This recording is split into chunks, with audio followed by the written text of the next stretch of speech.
cəmiyyətdə iki pis xüsusiyyət var.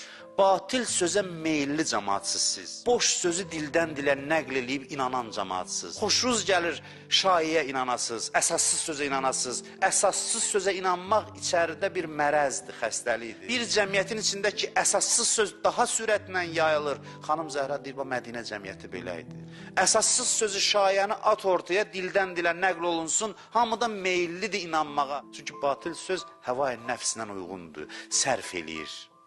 Mədinələr deyir ki, siz şayələrlə idarə olunursunuz. Bir dənə sözü at ortaya, göydə tutacaqsınız və bütün sizin ictimai rəyiniz o batil sözün əsasında formalaşacaq.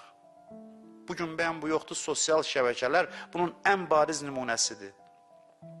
Mən dəfələrlə görmüşəm, bizim dövlətə, xalqa, millətə zidd olan sözləri xaricdən özünü azadlıq beşiyi adlandıran dövlətlərdən elə mahir şəkildə onların əl-altıları vasitəsilə tamam əsassız bir sözü necə yeridiblər və dildən dilə ötürülüb və insanlar onu tirajlayıb.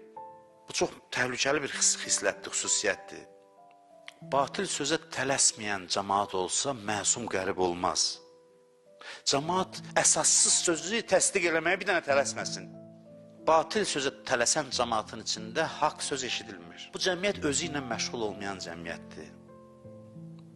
Tərbiyə almayan cəmiyyətdir. Şayə deyən kimi bir-birinə baxır, gördün? Nəyi gördün? Gördün mən deyirdim. Şayəni belə göydə tutur. Bu yandan düz söz deyirsən, deyir, nə bilim valla. Dəlilün nədir buna? Ay namərd, o batil sözə şayiyə dəlil istəyirdin. Niyə onu kör-körana təsdiqlədin? Haqq sözə növbə çatanda, deyir, nə bilim valla. Mədinə cəmiyyəti bax bu idi. Bunu gərək araşdıraq ki, belə bir cəmiyyət səbəb olur ki, Həzrət Fatimənin səsi qulaqlara çatmasın. Xanım Zəhra nə gözəl danışıb, nə mahir şəkildə o cəmiyyəti tərif eləyib. Deyir, ay cəmiyyətə zərbə vuran, pis işlərə göz yuman cəmaat. Bu da ikinci xüsusiyyət. Bəzi işlər var, ona göz yummaq lazımdır. Görməməzliyə vurmaq lazımdır. Övlad tərbiyəsində bizə deyiblər ki, göz yum övladının səhvlərinə.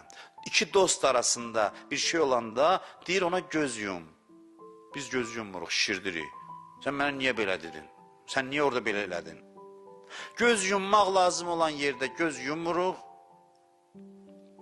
Göz yummamaq lazım olan yerdə göz yumur. Bu bizə aid deyil. Bizim cəmiyyət, mən bu gün də dedim, şükür olsun Allaha, bu dövrdə göstərdi özünü ki, bizim cəmiyyət doğrudan da yaxşı sözlərə layiqdir.